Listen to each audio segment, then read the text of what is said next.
Hello guys, welcome back in Storytime channel. I'm Pallavi reading interesting storybooks for you. Today I'm reading Wise and Otherwise book of chapter 9 When Telegrams Were Bad. This is written by the great Sudha Murty. In this book, the Sudha Murty shares her life experience in the book. Now, let's go through the experience.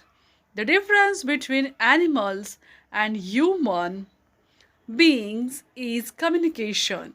If one is good at it, then many misunderstandings can be reduced.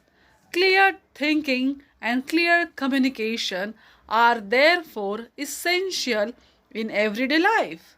Indeed, many communication classes are offered nowadays. For those in a hurry, there are crash courses. Latha and I were close friends right from childhood. In a small town, friendship grows faster and thicker than in big cities. Maybe people from small town depends on each other more, or maybe the culture in a small place is different than in big city. Industrialization has its own impact on human relations. In our small town environment, Lata and I enjoy our closeness.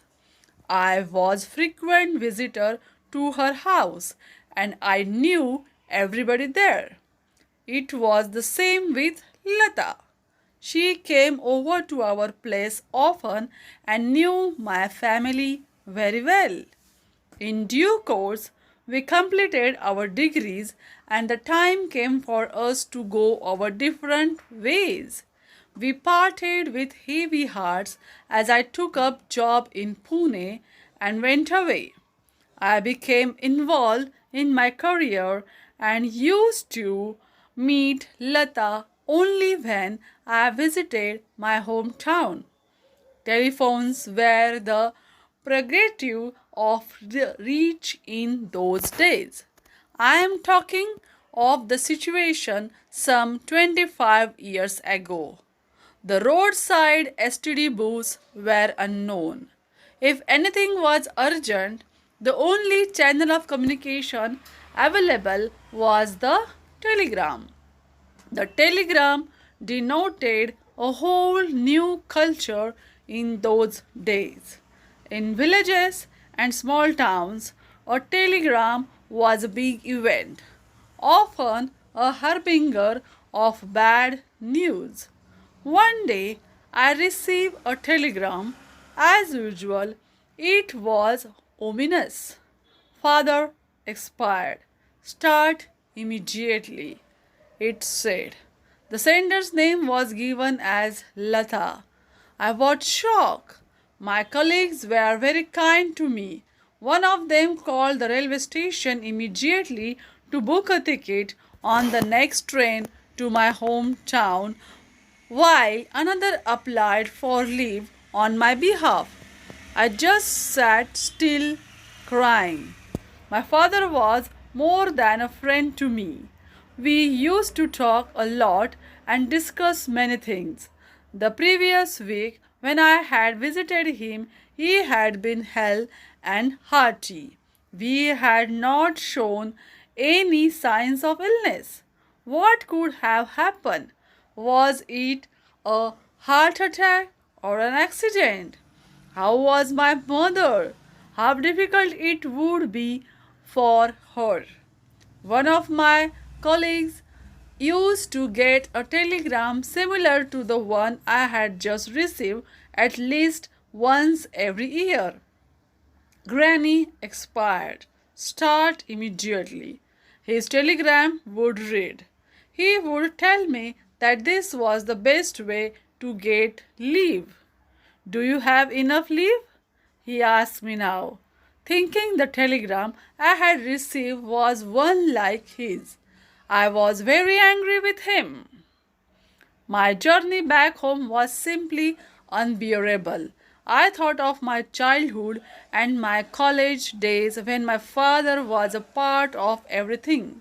At first, he was a role model, but later, when I had seen more of the world, he became more of a friend than a hero. I remember feeling that my childhood had gone forever. My father and I had so many dreams of traveling together, reading many books, and discussing things. All my dreams were shattered. I knew life had to go on, but I thought that if he were alive, then life would have been so much more enjoyable. When I reached my hometown, I was expecting at least one of my numerous cousins to be at the station to receive me. To my surprise, there was no one from my family. I was a little upset. Then I consoled myself, thinking that everybody must be in mourning. And anyhow, how were they to know that I was coming by this particular train? I reasoned. So I took an auto and reached home. As we neared the house, my heart started pounding. The same road, the same house, but today it was without my dear father. I got down from the auto and noticed that the house was rather quiet. It was calm and there was no sign of people inside. I was surprised. How could that be? My father was a very popular doctor and professor. Surely people would have come to pay their last respects. I couldn't see any of my cousins either. I went in.